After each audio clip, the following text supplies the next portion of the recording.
was a kid. Like, I am just a hub. I am a haunted person. And if there is something, I'm going to know about it. But this particular thing um, caught me off guard a little bit. So the year is 2020. We are, COVID pandemic is booming and we're doing a lot of virtual showings. I'm getting a lot of requests from clients that are out of state, trying to move to our state, where the restrictions weren't as big here. So a lot of people were kind of moving state to state at the time. So I get a call from a client about this house that is a foreclosure. It sits on a little bit of acreage way out in the country. I'm talking 10 miles down a rural highway and then another 10 minutes or so down a gravel before you reach this home.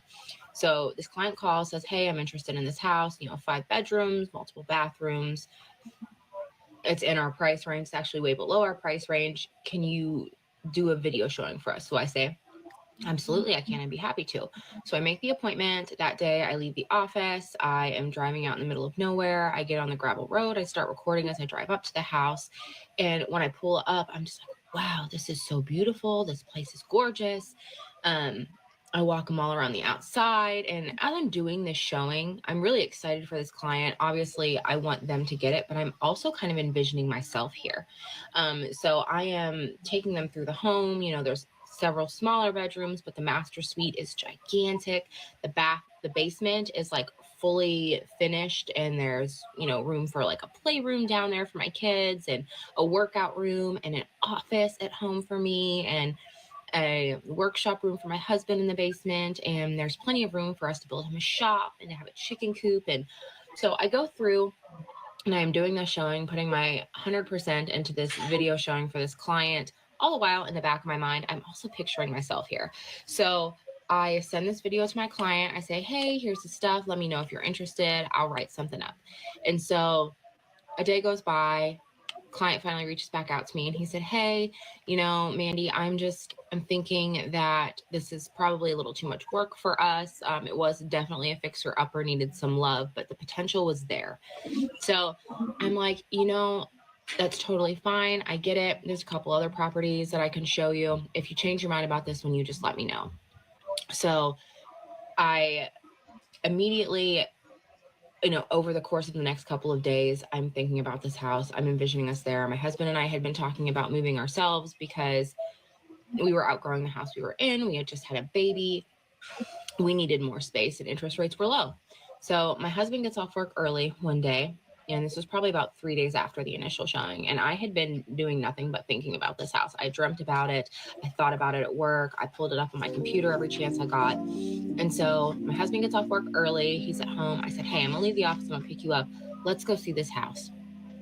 He's like, all right. So I go and pick him up and the baby, and we head on out to the showing. I call the agent, let them know, like, hey, I am looking at this for me, full disclosure. We get to the house. My husband likes the outside of it. I'm talking about, hey, we could put your shop here, and the chicken coop could go there, and the place that could go here. And, I am just giving him this whole spiel. I finally get to the front door. I unlock it. I open it up, and you open up and you're in this living room with like a little closet to your left. And there's like a fireplace on the right-hand wall and a hallway that goes back down. And then like across from the living room is the kitchen. So I immediately walk in. I'm showing him this fireplace, talking about like this mantle that we could build above the fireplace. And there was a sunroom off the kitchen that we could make the kitchen bigger because it was kind of a small kitchen. And I am just like, I dove right in to telling him how we could make this house work for us. It was a lot of work. But my husband is such a green flag that if I said this was the one, he was going to say, all right, let's make it happen. So I am doing my best to sell him on this place. I don't know if I have ever like sold a home so hard or like tried to sell a home so hard to somebody. And I'm doing this to my own husband. I'm in the middle of my spiel and he goes, babe, stop. And so I stop and I look at him, I'm like, what? And he said, look at me. And I looked at him in the eyes and he said, you're telling me you don't feel that?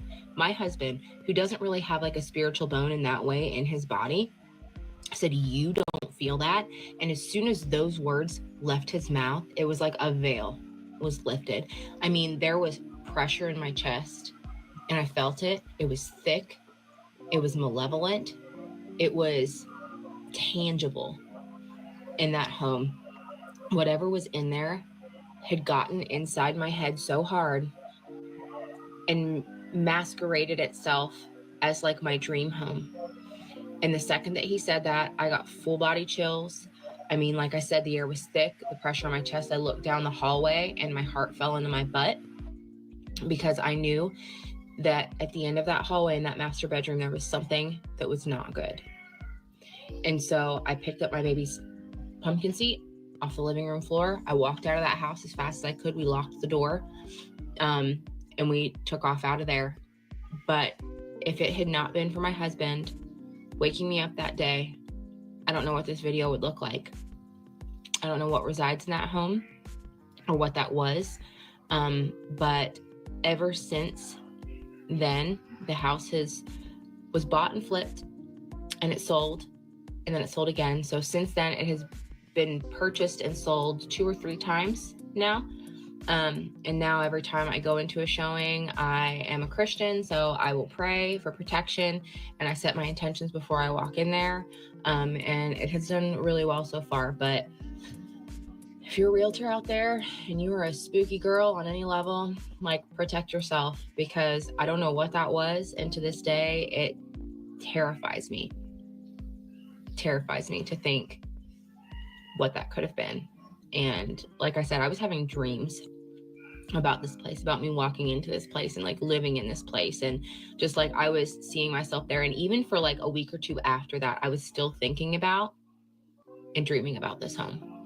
So y'all be careful out there. And if you want to hear any of my other stories, let me know. I got a handful of them. I've been yearning for this moment. Tell me a ghost story that sounds completely unbelievable, but is entirely... All right, I've been loving this trend, and it's crazy that so many people have different stories. And so I was like, all right, I'll share mine. I haven't shared with many people, but here we go. So this is probably like 2004, doesn't matter what day, doesn't matter. And my friend's parents had a beach house down in Nehalem, Oregon, which is really small, like old school, like foresting town, like near the coast. So they had this really like fancy smancy house, kind of on this like hilltop that overlooked the bay, but it was heavily forested. Like when you turn the lights off in the house, there was no street lights, so it would be pitch black, right? So it starts off that night, we're watching the I think it's like what did I say, 2004? So it might be like 2007. The year that the Jessica Biel Texas Chainsaw Massacre came out, we were watching that in their house. And the way they had their windows, it was kind of like a screw like window. You'd have to like crank it to like close it, so it'd be like sealed tight. So we're watching the movie. Halfway through the movie or whatever, it pops open and swings, and I'm sitting on the couch closest to it, and it slams against the wall, like boom. And I like shit my pants, you know what I mean? And I like fall off the couch. And I'm like, what the? And they're like, oh, haha, must have been the wind. And I'm like, no, there's no way that was possible. There's no way. So anyway, we finished the movie, terrifying. And they're like, okay, time for bed. The way their house was set up, it was 3 stories, and their parents were on the very top level. There was like the middle with like the kitchen and living room, and the bottom there was the bedroom, so that my friend, her sister, and I were all in. And so the guest bedroom where I was staying, you had to go through the laundry room, through another door to get to it. So you had to go through 2 separate doors just to get to the guest room, right? And in the guest room, they had a door that if you opened it and walked outside, you'd walk straight into the woods. Don't know why they had it. There was like no patio or like nothing. You just walk out into the woods. So I'm in bed, everyone's asleep, and I'm, laying there like la la la, and I start hearing this like scraping on the wall, and it's not like mice where it's like scraping, like someone has like a gardening tool, a rake, and they're scraping the outside of the wall because all 4 or 2 of my walls were in the woods. And it starts scraping, and I'm like, okay. And like I said, there's no one in the second level above us. There's no one in the second level above us. And the scraping starts moving up the wall. It gets directly above me, and they kind of had like an old school, like popcorn ceiling, I guess, maybe. And so pieces of the ceiling started to fall on me as I'm like laying there in the bed. And I'm like, absolutely no. So I get my ass out of there and I go to the laundry room door to get out to the rest of the house. It's locked. Funny thing is, you can only lock it from the outside, which is crazy. I was the last one in that room, and I'm like, there's no way I locked myself in. There's no way. And it was again a glass door, and no one came in to like lock the door to like play a trick or like whatever. So I'm banging on the door, and I'm like, please, please, oh my god, oh my god. Boom, the door opens. 3 opens. And so I run into my friend's bedroom and I'm like, oh my God, there's something in there. I don't know what it is. Like, what the? So we close her door. We end up falling asleep. Whatever. Wake up the next day. And I tell her parents what I heard and like what was happening. That's when her dad, who was a police officer at the time, was like, oh yeah, I mean, I didn't tell you guys, I didn't want to scare you, but he would go down there on the weekends by himself, but they would take their like huge dog. And he was like, oh yeah, like sometimes we hear like kids like laughing. I've seen shadows in the house. I've seen shadows running through the woods.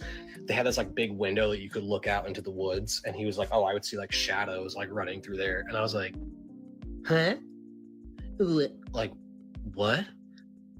Then he tells us, yeah, oh, it's a Native American burial ground that this house is built on. Or like the hill they were on, there was like a few other houses up there, but like where they were, it was a sacred place to the Native Americans that was demolished, you know, or whatever awful thing was.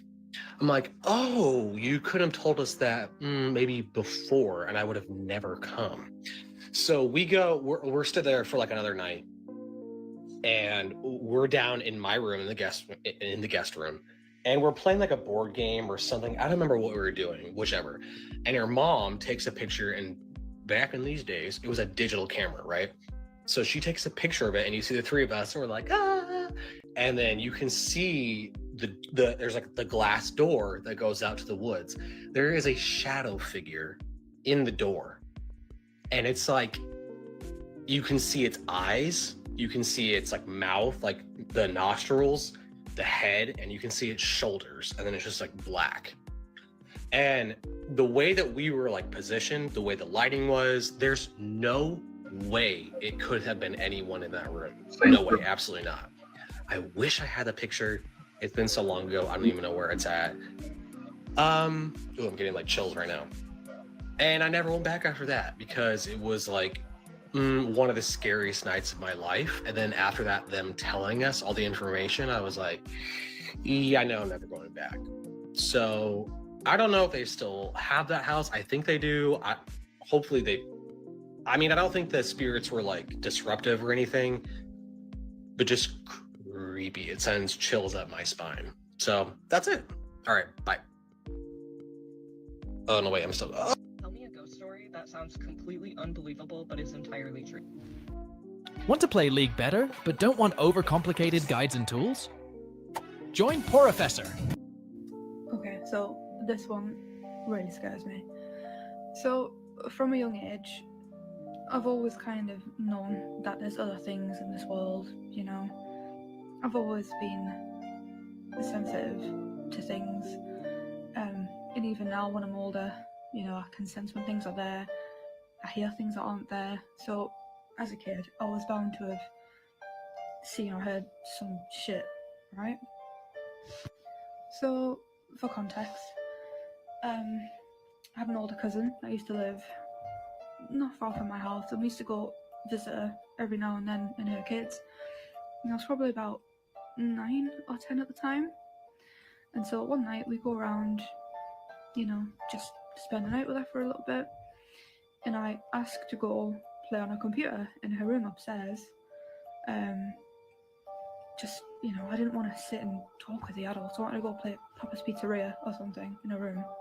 So I go upstairs and I'm sat on the computer, and He was killed. I think he was apparently put into the closet. And it was very bloody. It was a bloody situation, a robbery gone wrong kind of thing, maybe. I'm not really sure.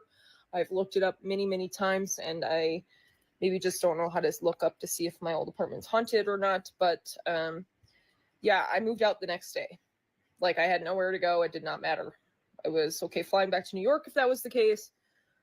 But there was definitely a woman haunting that apartment, and I've never experienced anything like that in my life. And I've had many paranormal experiences since then. Again, that was in 2010, or it would have been like early 2010, like February, March, April-ish.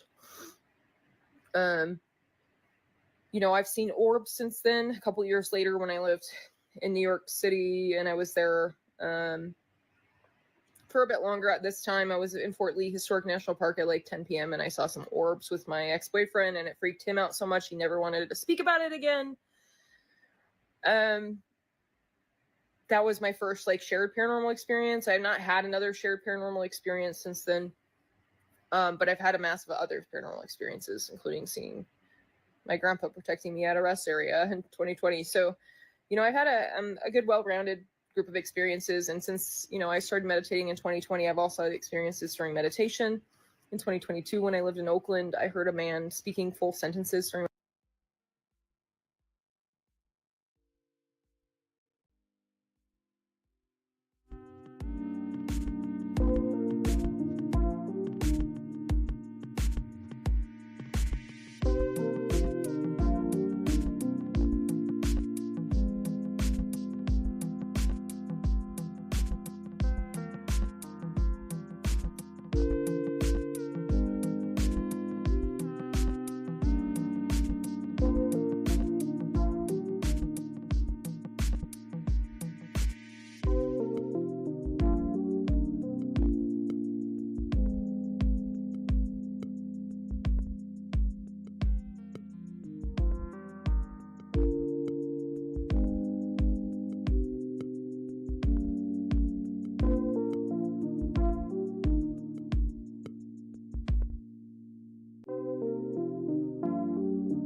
In 2006, this teacher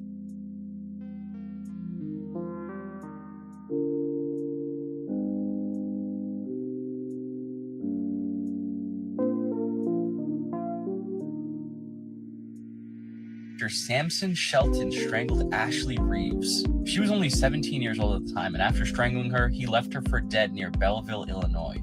After her disappearance, her mother called Shelton many times because they saw the phone logs between them. On top of this, Reeves' friends informed her mother that she had been seeing an older man. And on top of this, she planned to meet him the night before she disappeared. Obviously, her mother put two and two together. It was Samson Shelton.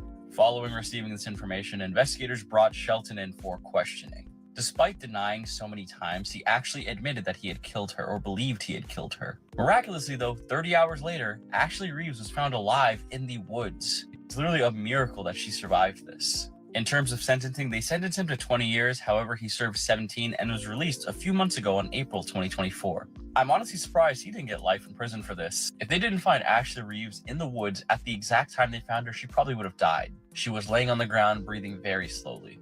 Let me know your thoughts about this case in the comments section below.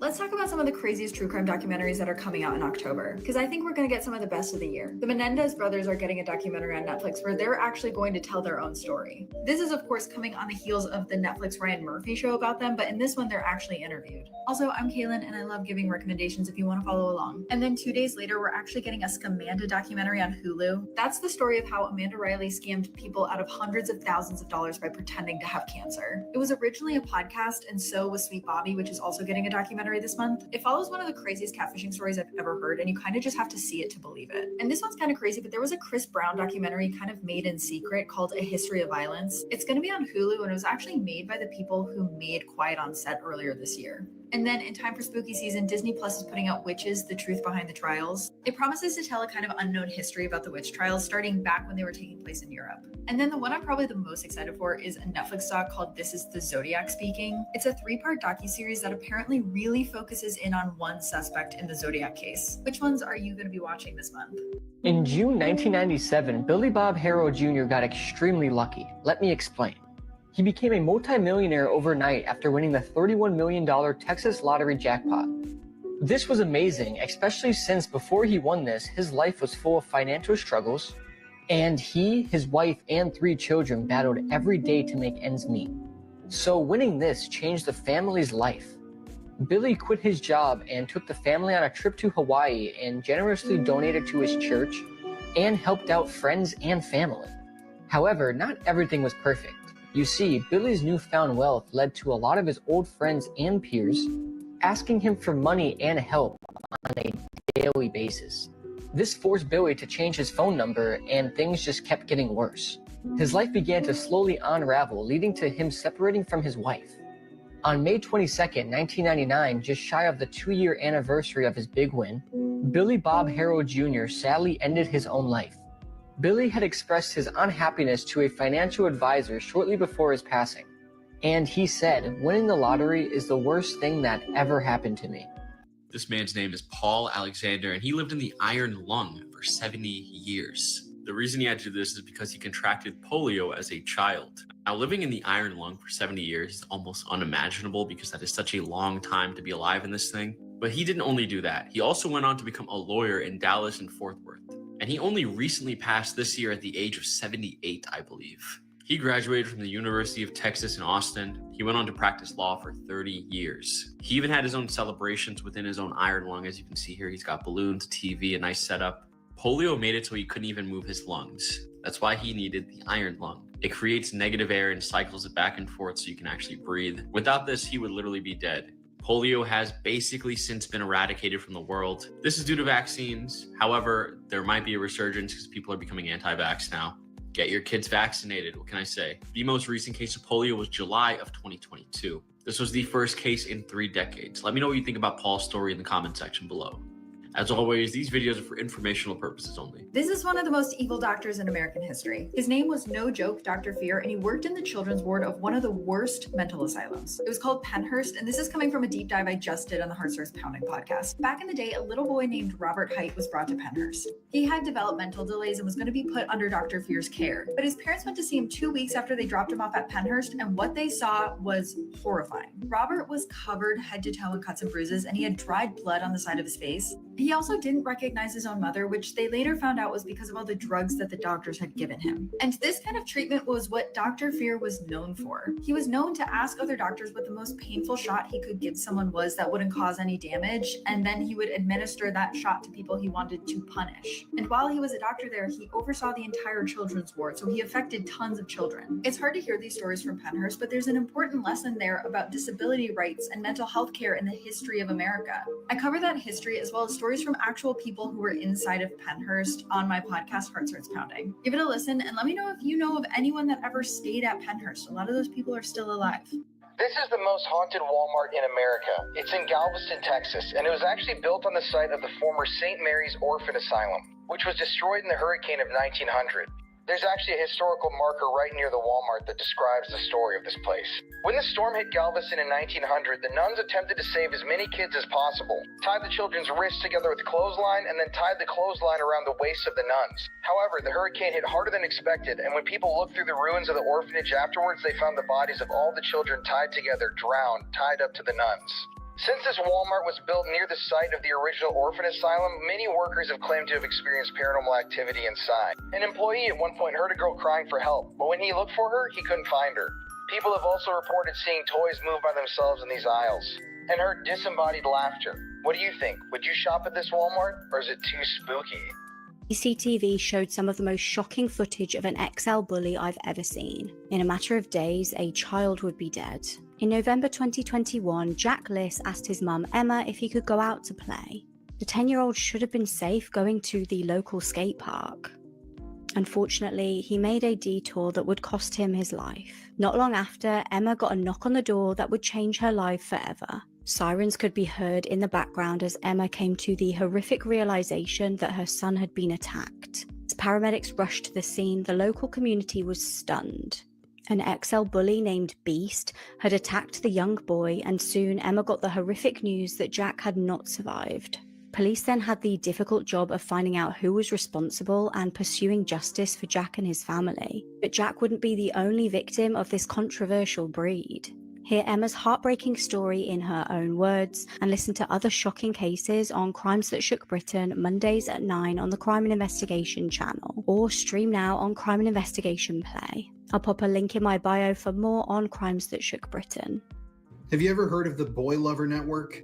This is really disturbing, so viewer discretion is advised. So in 2011, international police smashed a dark web website called the Boy Lover Network. Here's a screenshot from the website. When investigators dismantled this website, 230 children were saved. Physically, they had been being held captive by pedophiles and filmed, and that abuse was uploaded online. In total, there were over 70,000 members of this website across the world, and authorities eventually uncovered 670 suspects. One of these suspects that was arrested was a man living in Georgia named Joseph Giddings. Now, I don't know why there aren't any photographs of the pedophiles involved in this anywhere online. If it was me, I would be blasting these creeps' photos out to the world. But let's talk about Joseph. Joseph, who went by the name Joe Cool on this CP website, was a senior member and moderator, meaning he had a lot of power over these pedophiles. And eventually an undercover officer contacted Joseph, and Joseph provided him with 2 DVDs full of the most graphic, vile CP CSAM you can possibly imagine. But Joseph only received 11 years in prison. And this happened in 2011, which means that Joseph is out in the free world again today for victimizing thousands of children and being a part of one of the biggest pedophile rings on planet Earth. He got 11 years in prison. And although some arrests were made, I believe they arrested people in 30 different countries, they barely even carved out a chunk of the 70,000 pedophiles that were active on that website. That means that there are thousands, dozens of thousands of pedophiles that are out there in the world that were never caught, never exposed. They could be your friends, they could be your family, your boss, your coworker, your doctor. Yeah, I forgot to mention there were doctors, police officers, and teachers involved in this thing too. These people are everywhere. And in my mind, the only thing that I can do here is to help raise awareness and keep people talking about these things so they aren't forgotten. So we can hopefully put some pressure on government officials and people to actually do something about this shit. If you want to join me on my journey to expose pedophile rings, and you want to learn about the terrible things our own government does to promote people like that, listen to my podcast, The Conspiracy Files. It's available on Apple Podcasts or Spotify. We do super deep dives on subjects like this, or you can watch the video version here. If you haven't seen this video, this will enlighten you and show you that the governments are involved with these things. This man killed his best friend for taking videos of his daughter. This case takes place in Russia in September 2021. Vyacheslav Matrosov was a 34-year-old man who was known by his nickname Slava. He is a husband and father and a very hard-working man who worked in a factory to provide for his family. While working at the factory, Slava made friends with a 32-year-old man named Oleg, who is on the left.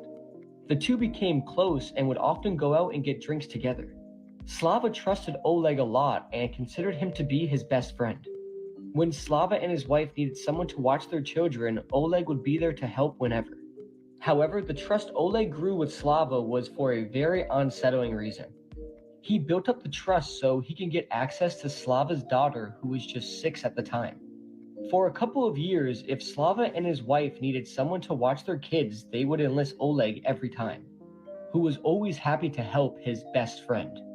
In September of 2021, Slava and Oleg were out drinking together, and at some point throughout the night, Oleg fell asleep. Slava then took Oleg's phone to see what he was looking at, and Slava found a very unsettling and disturbing video on his phone. He played the video and saw Oleg forcing himself on a female. Slava then made an awful discovery and realized the female victim in the video was his eldest daughter. And despite being overwhelmed by rage, Slava gave Oleg the opportunity to do one of two things. Either Oleg turned himself into the police along with all the evidence and admit to this awful crime, or Slava would take matters into his own hands. He told his former best friend that if he didn't choose the first option, he would kill him. But Oleg had other plans. Instead of turning himself in, he vanished. He ran from the village and went into hiding. Slava then went to the authorities and told them everything Oleg had done. After showing the police what he found on the phone, the police began a manhunt. The news of the crime spread like wildfire in the village, and people were extremely disgusted at what Oleg had done. And even worse, on a number of occasions, he would look after other people's children too. And many became worried that there could be more victims, and sadly, they were right. There was many more videos found on Oleg's phone which proved this wasn't his first victim. For 5 years, he would torment the young in the village and threaten them to stay quiet or else. Oleg would form relationships and friendships with people for this disgusting reason. And as I said, the police were supposed to start looking for Oleg, but after days, it came out they haven't even began searching for him yet. So Slava instead began to track him down. And after a week or so, Slava found him. What happens next is up to speculation, as some believe Slava wasn't telling the truth. Slava was able to track down Oleg and forced him into a secluded forest. It's here where Slava claims he forced Oleg to dig his own grave at knife point, and after digging the grave, Slava gave Oleg the same option again, either turn himself into the police or take his own life. After this second ultimatum, Oleg tried to rush at Slava, and according to Slava, Oleg accidentally stabbed himself in the stomach, resulting in him dying. Essentially, he ran into the knife a number of times. After this, Slava placed Oleg in the shallow grave and covered his body with dirt. He then left the forest and made his way back to the village. After some time passed, Slava turned himself in at the police station. He told them that Oleg stumbled into the knife during the scuffle outside the village in a forest. A week after Slava had seen the video, Oleg was dead. And this story about his death became big news and even spread to other countries. Many people looked at Slava as a hero, but legally he had killed someone who wasn't proven guilty yet. So Slava was arrested by the police. This had backlash as many people didn't see Slava as a danger to the public and believed he should be released at once. Everyone was on his side. Even a former Russian presidential candidate came forward and sided with Slava. After authorities analyzed Oleg's stab wounds, it was found the injury wasn't sustained in the forest like Slava claimed, but instead at a different location. Everyone then came together to fund Slava's legal battle, saying any father would have done the same thing. And in a landmark decision, the charges against Slava would change from murder to inciting someone to take their own life. And this charge carries a way lesser sentence than murder. In 2022, Slava was found guilty and was sentenced to 18 months in a strict Russian penal colony. Even to this day, Slava remained true to the story he told police and denies killing his best friend. Slava only served 6 months of his sentence after being freed a year early. So what are your thoughts on this case? Do you think Slava was in the right doing what he did? Let me know your thoughts on this. I'm very curious to see your guys' opinions. This horrifying video went viral after this girl ended up dead. This video is incredibly triggering and disturbing, so please be warned. On the 7th of September 2012, a video was posted online titled My Story, Struggling, Bullying, Unaliving, and blank. The girl who posted it was Amanda Michelle Todd. She was 15 years old, living in Port Coquitlam, British Columbia, and I hope I've pronounced that right. Throughout the video, she tells a harrowing tale to her audience through flashcards. She states that when she was in 7th grade, which is around 12 to 13 years old, she moved in with her dad and was going online to try and make friends. She started talking to a stranger who essentially groomed her. He complimented her looks, and after around a year of doing this, he pressured her to reveal what was under her top. She had no idea he was actually screen recording. He went on to control and blackmail her by threatening to release these images. Now, he did end up exposing these images online, and police came to Amanda in 2010 to give her the news that these images were out there. She was obviously absolutely traumatized by this. She started using substances and alcohol to cope. Her family actually moved house, but unfortunately, this didn't end there. The following year, her online stalker reappeared. This time he made online social media accounts with the explicit photo and started adding her classmates as a friend. She was bullied at her new school as a result of this. She eventually had to move schools and she really needed a friend to turn to. It was actually a guy at her school that she ended up using as a shoulder to cry on. They got close, but he then pressured her to come over to his house. The pair ended up being intimate and it transpired that he actually had a girlfriend. A week after this happened, Amanda was confronted by a big group of people. She was screamed at and physically attacked. She returned home and attempted to unalive herself. She had to get her stomach pumped and was then sent back to school, but unfortunately, her doing this actually just increased the bullying. It wasn't enough to get the trolls to leave her alone. She was taunted by her classmates, and in March 2012, the family had to move once again. The same exact routine then continued. The stalker would create new accounts when she went to a new school. He would then add her classmates and even her teachers and the parents of the kids. They would all end up seeing the explicit photos of the child, and it would cause her just more trauma. Her mental health continued to plummet, and despite getting counselling, she once again attempted to unalive herself. In the video that she ultimately posted online, she held up a card stating, "I have nobody, I need someone," and a sad face. On the 10th of October 2012, her body was found at her home. Amanda unfortunately could see no way out. Dutch police eventually came forward to state that they had arrested a man after finding chilling chat logs involving extortion. He was 35-year-old Aydin Koban. Now, he was charged with multiple serious offences, including SA, child SA material, and extortion. There were a staggering 39 alleged victims. He was ultimately convicted and sentenced to just 6 years in prison for causing Amanda's death. He will then serve an 11-year prison sentence for convictions relating to 33 other victims. The Haiti orphan smuggling case is a really bizarre one, so let's talk about it. On January 12, 2010, a massive earthquake hit Haiti. Thousands died, thousands were left without their homes, and after hearing about this earthquake, a group of 10 American Baptist missionaries from Idaho set off to head down there. So this group was associated with something called the New Life Children's Refuge. It was a group dedicated to finding homes for orphans. Now, after the earthquake, the New Life Children's Refuge leased a hotel in the Dominican Republic, where they intended on bringing orphans, according to their mission statement. So these missionaries flew to Haiti on January 22nd, and on January 26th, they had gathered a group of 40 children and they headed for the Dominican Republic. However, when they tried to cross the border, the missionaries were arrested. As it turns out, they didn't have the proper paperwork, and they had literally just been attempting to steal these children from their home country. This is really interesting now. These missionaries claim that all of these children were orphans. They had asked these kids if they had parents, where they had come from, and apparently they had all told them they're orphans. But when the kids were questioned at the border, it turned out that almost none of them were orphans. They all had families, they didn't know who these people were, and they had literally been taken.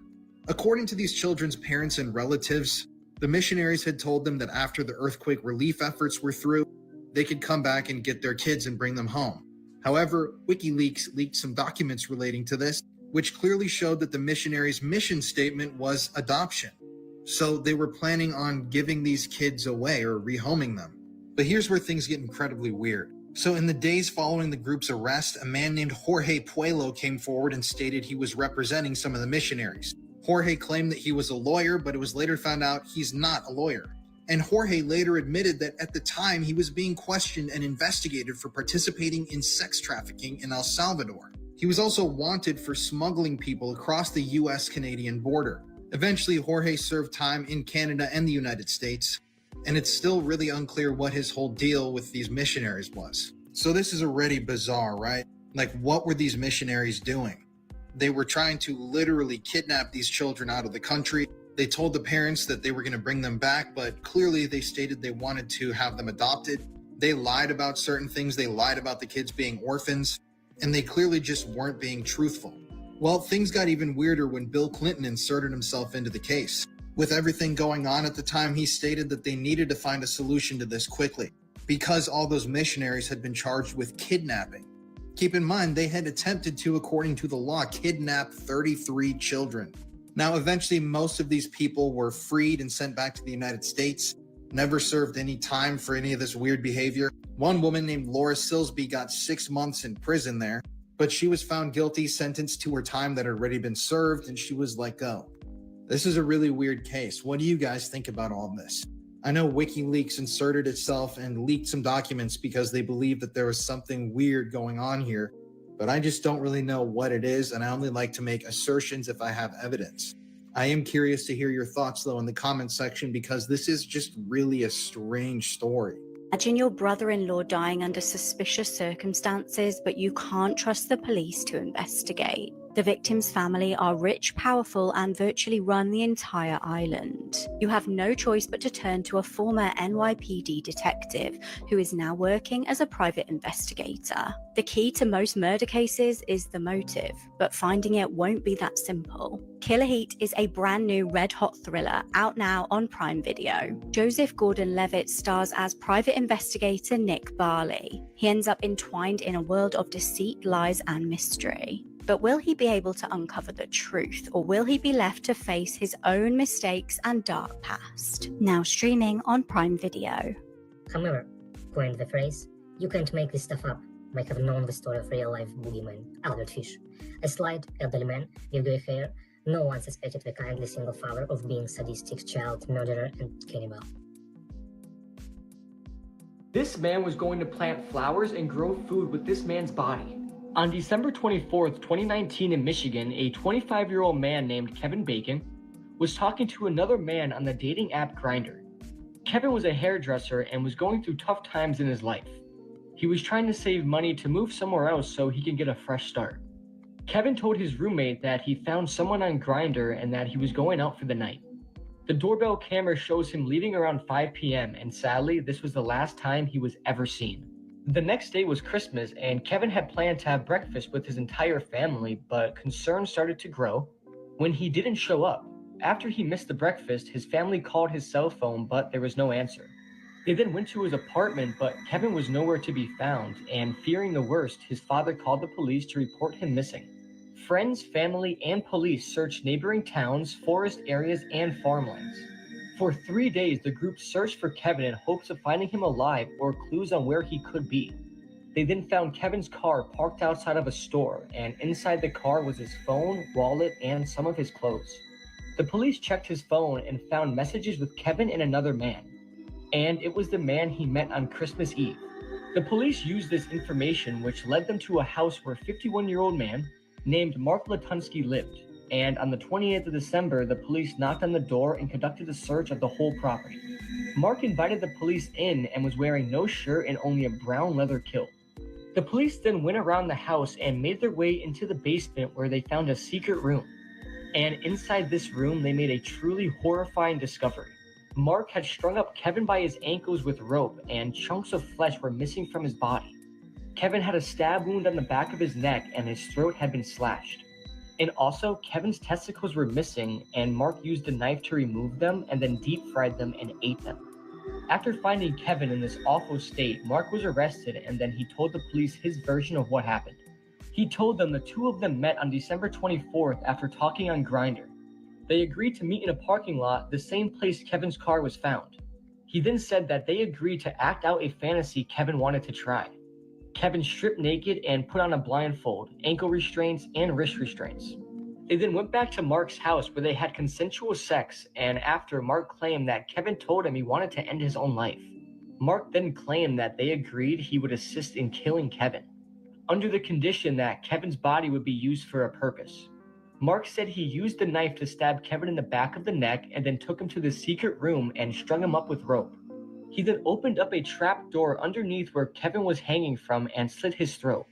The blood drained from his body and dripped onto the dirt outside from the open trap door. This was done so Kevin's body can fertilize the plants outside the house. As part of the agreement, Mark said he would use Kevin's bone marrow to plant tulips, his intestines to grow chestnuts, and would use his muscles to make human beef jerky. Mark also admitted to cutting off Kevin's genitals and eating them. Mark is a father of 4 and a highly intelligent man, and he even earned a master's degree in chemistry. But he had many mental health issues like depression, anxiety, and even paranoid schizophrenia. He had medication that could help him with these issues, but his ex-wife said he refused to take them. Mark's story did have some inconsistencies though. While the two were texting on Grindr, Kevin had asked for a reassurance that he would be safe during the meeting multiple times. There were no signs that Kevin wanted to be hurt or killed by Mark. Mark even had other victims too who escaped, but they didn't suffer the extent Kevin did.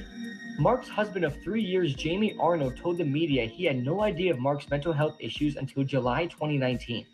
He said he suspected something was wrong with him, but didn't think he was capable of committing such a disturbing act. Jamie left the house in September and didn't live there during the time this happened. Mark was sentenced to life in prison without the possibility of parole for committing this awful act. This is just honestly disturbing, and it goes to show that you have to be careful with who you talk to online. May Kevin rest in peace. He did not deserve this at all. Police have confirmed this week that some of the bones found on the Sunderland coast are in fact human.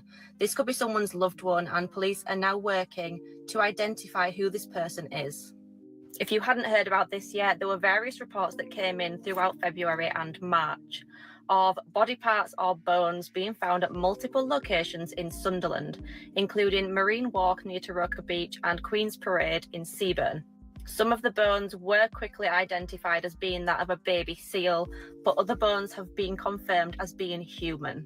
There could, of course, be a number of explanations for these body parts. An accidental drowning, a suicide, or it could be something more sinister.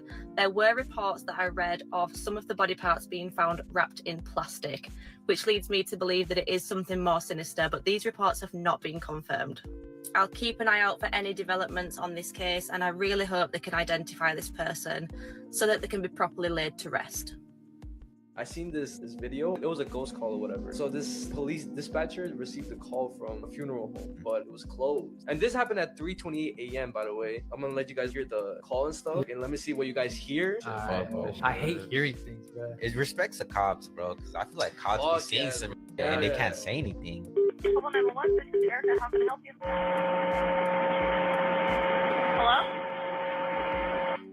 Hello?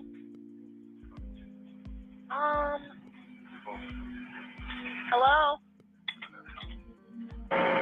Okay, I heard like hello and it's cold. I heard whispers. Apparently, the guy said, "Help me," and then after she said hello again, it said, "Help." Yeah, because I heard, "Can you help me?" And then they go send out police, a unit to go check out what's going on, if everything's okay. Guy gets there, realizes that the place is locked up. Place is locked up, bro. It's dark in there, and there's no sign of like life in the building, bro. So it's like, who the fuck would have called at that time? Yeah. Where was that at? Colorado. If there are any cops out there who experience freaky shit, let us call you. Let's hear that scary shit. You know what's the craziest part too? This is the moment Walter Medina was apprehended last week after holding a woman hostage for over 2 months and subjecting her to horrific abuse. The victim burst through the door of a gas station on April 1st. She was visibly bruised and beaten, and she was asking for help. Staff immediately called 911, but Walter managed to escape in his van. A high-speed chase ensued with Lakeland Police Department and Florida Highway Patrol hot on Walter's tail. He flew down the highway at speeds reaching 100 miles per hour, and eventually he crashed into a barrier, wrecking his van. He stepped out of his van, and as he reached back inside, presumably for a weapon, the police deployed their canine Rico, and he took Walter down to the ground. Walter was arrested and he was stretchered away, and his victim was taken to hospital. She had multiple broken ribs from being beaten with a baseball bat. She had extensive bruising all over her face and body, and she had multiple puncture wounds from being stabbed with a screwdriver. Walter Medina has previously served prison time for false imprisonment after kidnapping another woman, and he now faces multiple charges, including armed kidnapping and attempted murder in the second degree. What this woman escaped from is like something from a horror film. Earlier this week, a dramatic scene unfolded in Florida. It was a typical Monday morning in Tampa, with people going about their usual business. That was until a van appeared in the local area. A woman escaped from the van and ran to ask for help. She flew into the Walgreens pharmacy and begged people to ring police. Horrifically, the woman had several injuries on her body, including on her face and puncture wounds. The staff rang police, who immediately turned up to investigate. Now, the woman had her identity withheld, but it transpired that she'd allegedly met a man named Walter Medina in January. She told police that he'd assaulted her with a baseball bat and a screwdriver. The 48-year-old man was arrested after a dramatic car chase that ended in a crash. He was charged with multiple offences, including attempted murder and armed kidnapping. The woman alleged that the man had been keeping her captive in his house, torturing her and assaulting her for an agonizing 2 months. She states that he gave her substances and was mentally and physically abusive. The woman actually had broken ribs and was taken to hospital. She said that she'd been transported by a van by him and used the opportunity to escape when he left the van. Officers stated this suspect's violent reign of terror is finally over. Disturbing episode of La Rosa de Guadalupe. Ooh. This episode was about Justin Bieber, right? Really? Justin Bieber was going to be in Monterrey, Mexico. And a lot of people were going crazy over Justin Bieber tickets. Like all the teenage girls wanting to see all their crush. It starts off with these girls. They're around the age of 13 to 14. Super hardcore believers. You see in the room, they literally have like pictures all over. So obviously they want to get tickets as well. The tickets are like 2,000 pesos, which is like $100 and something US. Rosaura is like, oh, I don't want my 15 anymore. I'm really wondering what the fuck this is. So Lolita, she's even like, oh, I'm gonna get a job. She ends up getting a job at a little cafe. They find out these tickets are getting sold online as a pre-sale. And they're like, fuck, how are we even gonna get the ticket? The girls end up saying like, yo, we should camp for them. And they stay there all fucking night. The next morning comes, they're sold out. And then out of nowhere, Rosada is like, I'm gonna put on social media, is there anybody who has a ticket? I will give them my virginity for a ticket. I had a feeling it was gonna end like and this. she ends up gaslighting her into saying She should do it too. She's like, you're right, I have to do whatever it takes to see Justin Bieber. A couple days pass and like some guy tries to approach Lolita at her job. She's like, what are you doing, 30? And he's like, you're the one who posted this shit on social media, what the fuck? Out of nowhere, her friend Rosaura comes to school with a fucking ticket all hyping.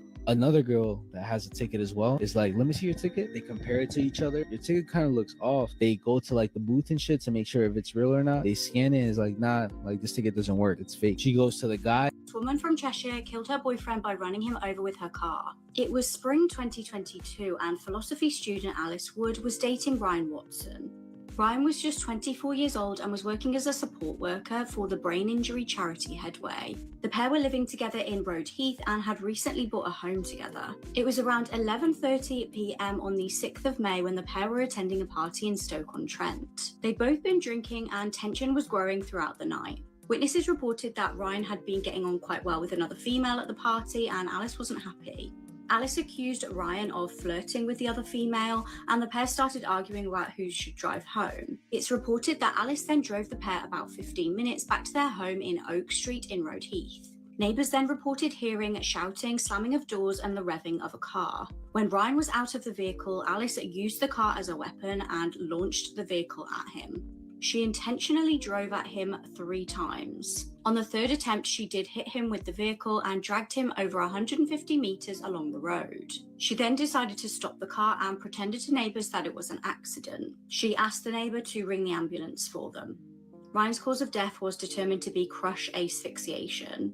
Alice wrote to the judge to claim that she didn't murder her boyfriend, she simply used the car as a weapon for intimidation. The judge did not accept this and ultimately Alice was sentenced to 18 years in prison for murder.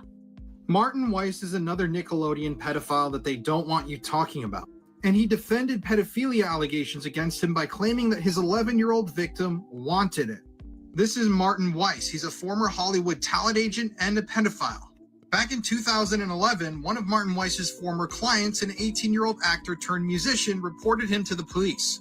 This client claimed that Martin Weiss sexually assaulted him from the age of 11 all the way till the age of 15, or the entire time that he was his talent agent. Martin Weiss also threatened the victim's career. This is a quote from the press release. They said, the victim said Martin told him that what they were doing was common practice in the entertainment industry, and if the victim were to tell anyone, it would ruin the victim's career and hurt them both. The victim, though, finally fed up with the abuse and fearing for the safety of other children, went to the police. That's when Martin was ultimately arrested and charged with 8 felonies. But as reported in the LA Times, when Martin was confronted by authorities about the assault of a minor, he claimed the kid wanted it. This is a quote from the LA Times. During the November 15th conversation, Martin Weiss claimed the boy invited the interaction and claimed that the Penn State situation was different because those kids didn't want it. So Martin Weiss, who was a prolific talent agent, worked on a number of different shows like iCarly, Parenthood, The Muppet Movie. So yeah, this is extremely disturbing, and I think that the Nickelodeon reckoning is still going to continue for a while. This is the Pitbull video, one of the hardest cartel execution videos to watch explained. The video that I'm about to explain is extremely graphic and I don't recommend searching for it. The video begins with the man lying on his back on the ground and 2 men are holding his legs open. He's being restrained. And in total, there is 5 perpetrators and 1 victim. And also 2 pit bull dogs. Apparently, this is the victim's punishment for allegedly doing something with a kid or to a kid. The victim is naked, and at the start of the video, the dog has done most of the work. The dog already ripped off the man's privates, and it's just a bloody mess. The dog continues to rip pieces of flesh off of where his privates used to be, and the victim is being held down, and he is also gagged so he can't scream. But sometimes the gag came loose, and at this point you could hear the man scream in pain. The victim was even talking, but I couldn't translate it, but that means he was completely conscious during this, which I can't even imagine the pain. As a man, this might be one of the worst videos out there. Funky Town is bad, Ghost Rider is bad, but as a man, I can't imagine anything more painful than a pit bull ripping off your junk while you're still alive. Not many people mention this video with the other disturbing ones, but it's definitely up there. There's not any information about the victim after the video. I don't know if he died, but it's safe to assume he did. He lost a lot of blood, and if a dog eats your privates, you will most likely get an infection and die from it. All in all, this video is very graphic, very real, and very disturbing. Please do yourself a favor and never go searching for this video, especially if you're a man. So this is incredibly disturbing. A teacher at a Christian school in Florida was just arrested for using a yearbook to make images of his underage students online. You can't make this stuff up. This is what's happening every day here in America. So this is 67-year-old Stephen Hauser. He taught 3rd grade science at the Beacon Christian Academy in Newport Richey, Florida. Now, everybody seemed to love Stephen. That is until an anonymous tip was made recently that led to his arrest. So according to Stephen himself, yes, he admitted this, he used a yearbook containing photos of his students to generate these child porn images. I don't know exactly how many videos or photos Stephen had in his possession, but he admitted to using 3 of his underage students' photos to create this disgusting material. And according to a news report, authorities found 2 CP photos and 3 CP videos in Stephen's possession. I don't know if that stuff was AI generated or not, but either way, this is just a disturbing, sick story. And it's frightening thinking about how predators like this guy are going to be able to use AI and technology like that to fulfill these sick and twisted fantasies that they have. Like, what regulations do we have to prohibit this stuff from happening? After all, a tip from somebody was what got Stephen arrested. Who knows how many millions of other people are out there doing this sort of thing that haven't been caught and may not ever be caught. It's truly just some disturbing stuff, and I hate even thinking about it. If you want to hear more true crime stories, listen to the podcast Murder in America that I co-host with my wife Courtney. It's available on all streaming platforms. These are family photos with disturbing backstories. Up first is a picture of a father and daughter, right? Well, this is Franklin Delano Floyd and Suzanne Savakis. And Franklin kidnapped Suzanne in 1974 when she was under the age of 10. It was his stepdaughter, and he would go on to raise her as his own daughter, putting her through high school under several pseudonyms and having a son with her in 1988. He would then marry her in 1989 under the name Tanya Hughes. In 1990, Suzanne had decided to leave Franklin and take her son Michael with her. And in April of that year, she was found beaten and bruised on the side of the highway. And she would eventually die in the hospital. Michael then went into foster care and was adopted, only to be kidnapped by Franklin Floyd in 1994 and never to be seen again. Next up is just a normal family photo, right? Well, the man in the yellow sweater is actually John Edward Robinson, who is a serial killer. And the baby that he's holding is Tiffany Stassi, whose mother he murdered the day before. He later gave baby Tiffany to his brother, saying she was adopted. His brother, along with Tiffany, didn't find out the truth for 15 years. Only 8 of his victims have ever been identified, and he's been on death row since 2000. Finally is just a picture of a mother with her 2 sons. Well, the kid on the right's name is Bart Whittaker, and he paid 2 of his buddies to murder his family that night. They would kill the mother and brother, but the father who took the photo survived. Bart Whittaker was sentenced to death, but after his father strongly opposed of it, which makes no sense, Texas Governor Greg Abbott granted him clemency, and he is now serving a life sentence. The child's death was thought to be an accident.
Here's a little story time, and this will all kind of like circle back to the Diddy stuff and all the conspiracy theories that are going on, but I'm going to make it quick. This was back in the early 2000s.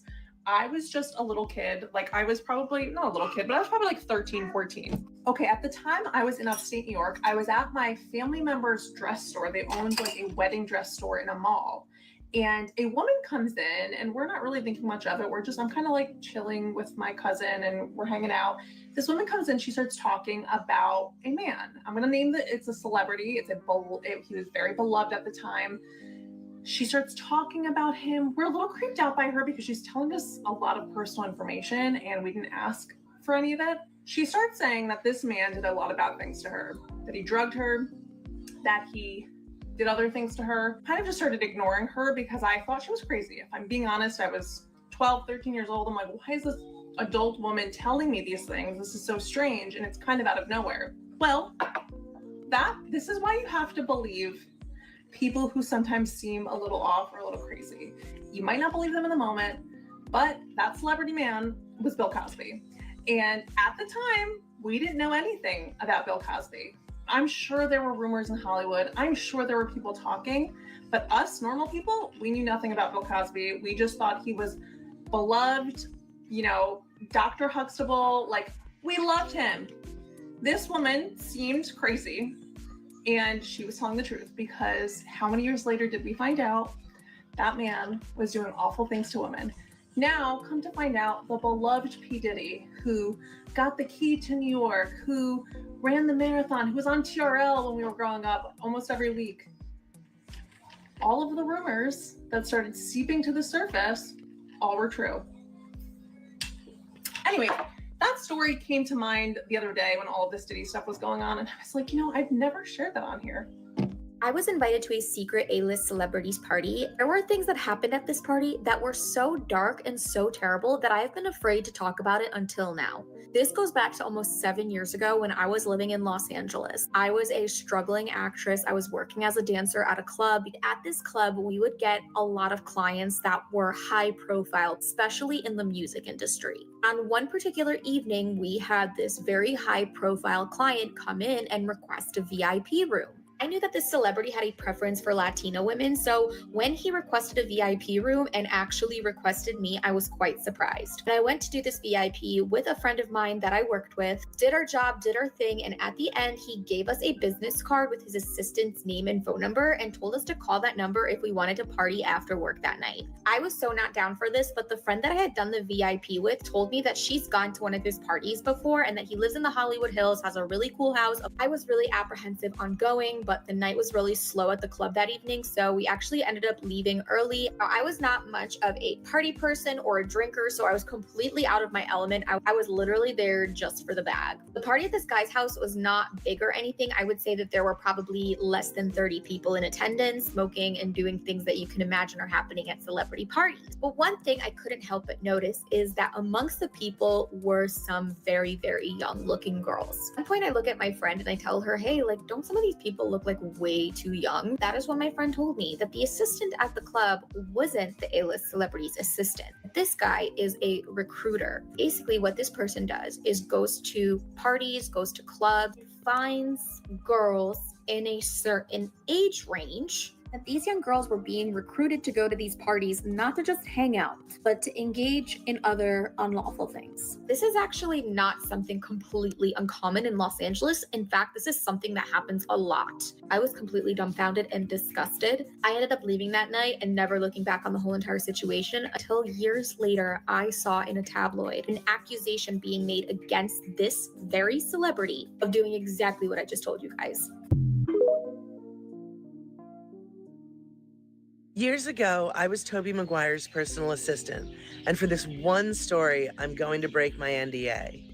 It was the time of the Asipe, and Tobey was a young bachelor. One day, while I was working, I was on the 10 freeway headed east, and I felt a car driving at the same speed I was going right next to me. So I look over, and there's a guy driving who's not much older than I am, and he's just smiling at me like a nice smile. So I smiled back, but out of the corner of my eye, I can see that the traffic is stopped going to the 405 South right in front of him. I turn to look in front of him. He turns to look in front of him, but it's too late. His car goes under the truck in front of him. The truck comes up and kills him. I drove straight to Toby's house, and I didn't answer the phone for about an hour. I just laid on his couch, hugging this stuffed animal that had been a gift from an actress to him. When Toby came home, he was like, "Paula, what the hell?" But as soon as he turned the corner and saw me sitting on the couch, he totally changed. He was like, "Oh my God, what happened?" He sat with me for about 45 minutes. He put his arm around me and comforted me. And we talked like we hadn't talked before as equals. And it was amazing. It really got me through a traumatizing experience. I still think about that day way too much, both the horrifying accident, but also Toby's kindness. People don't know that side of him. I don't think if I worked for someone else, I would have walked away from that day feeling as okay as I did. Want to hear the craziest story? Do you guys know who Sia is? I'm at Mark Burnett's party in Malibu. Some people are party throwers and just like casually throw the sickest party ever. Like it's just a casual invitation, like to come to the party. And you get to the party and Lady Gaga is there and she's wearing a t-shirt and fishnets. And she's like, "Bethany, oh my God, I'm obsessed with you." And I'm like, "You're Lady Gaga." And everybody's somebody. This woman is there and she's like childlike. And she's like, "Oh my God, I love you. Oh my God, etc." And we're talking and she's amazing and we're sharing. We're like oversharing. We're connecting. We're best friends. We love each other. We are in love. Then I'm moving on to talk to someone else, etc. And I said, "Did you want to get a picture?" I think it's a fan because I'm a loser. And I don't know who Sia is because I don't know who anything is. I don't know anything that goes on. I literally don't know what goes on. My head is not even up my own ass. It's right here. Like, I don't even know that she's Sia. So she's like, we connect, we exchange information. We're texting, and that's rare for me. I love her. She's the greatest.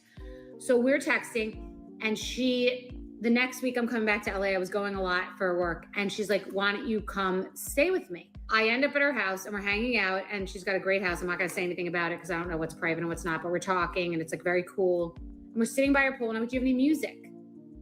And she's like, I don't know if she said yes or no or whatever, but she brings out like a boom box. And I'm like, "Oh, wow. They're not like," and I don't have a great system. I have like Sonos, but I just like was asking. And she makes a throwaway joke. And she's like, "I wrote diamonds, but I don't even have like a stereo," or whatever you would say, a sound. I go, "What? What are you talking about? You wrote diamonds? What's diamonds?" She goes, "I wrote diamonds." "Rihanna diamonds?" She goes, "Yeah." I go, "What are you talking?" She goes, "You wrote Rihanna diamonds?" She's like, "Yeah." I go, "Who? What the fuck is going on?" We spend the weekend together. She gets me on dating apps. We go to TJ Maxx and I say to her, "I went on this app you got me on, but like I haven't gotten any bites." And she goes in my settings and she sees that I've set it from 88 to 92. So we're peeing, crying, we're crying in the TJ Maxx, whatever. So we go to dinner and we're sharing everything. We're friends. We're best friends. We've been by the pool. We've been to TJ Maxx. We've been on dating apps. We're best friends. We live for each other. We've connected. I've been with her dogs. All of it's happening. We love each other. So we're at dinner and now we're divulging. I'm sharing stories. She's sharing stories. I'm gossiping. We know similar people, celebrities, everything. It's all going on. It's all happening. She's telling me everything she truly thinks because I'm a vault. Maitre d' comes over. "Hey, hi." I'm like, "Hi, Bethany?" I go, "Yeah." He goes, "This is when Instagram story started, like, or Insta Live. I barely know how to get on this. Your Instagram story is live." What? So like everything we're talking about and sharing about all these people that like is live. Everything. People, I then go on and I go on and I see like Brussels sprout, like they're people are screaming. How nice are my people to take the time to call a restaurant for me and be like, Bethany's story is live. Like, think about that. Like, this is can be transactional. These people went to called the maitre d' at a hotel, got the maitre d', called the hotel, then got to the maitre d' to say my story was live. So she's like, "Oh my God." She's worried. She's doing a show the next week. Like, "Oh my God, we were talking about this person, that person. Like, she's seeing this person next week." It's all like, and she's got an Australian accent, etc. But like, no one knows when I was on that live that I was sitting with her. I could be sitting with anyone. And I look at her and I go, I don't give a fuck. Meaning the people were talking, I go, these people aren't paying my rent. She was like, I live for you. And that was my Sia story. So I know if that was a story 1 to 10. Is that insane?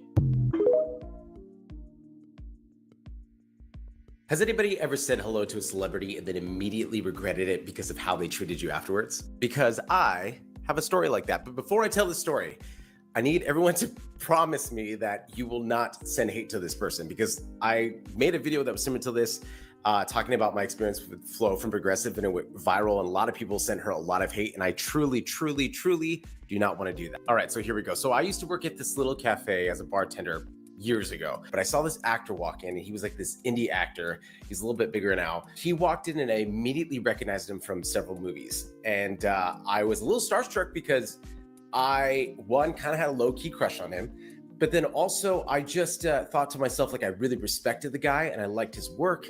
And so I thought, wow, like, it'd be really great if like I said hello to him, because he probably doesn't get that often because he was only in like a couple small indie movies, but I had seen those movies. So I'm actually taking care of him and about, I want to say like a dozen other people. I didn't want to like embarrass him or say anything in front of like everyone. So I just like let him enjoy his meal, left him alone. But the meal's wrapping up and he actually got up from the table and starts to walk outside. And I was like, this is my opportunity. If I'm not going to do it now, I'm probably never going to be able to do it. So I see him walking out by himself. So I stop him. So I'm like, hey. And he's like, hey. He was wearing this backpack and I just start ranting about, hey, I saw you in Hannah Takes the Stairs.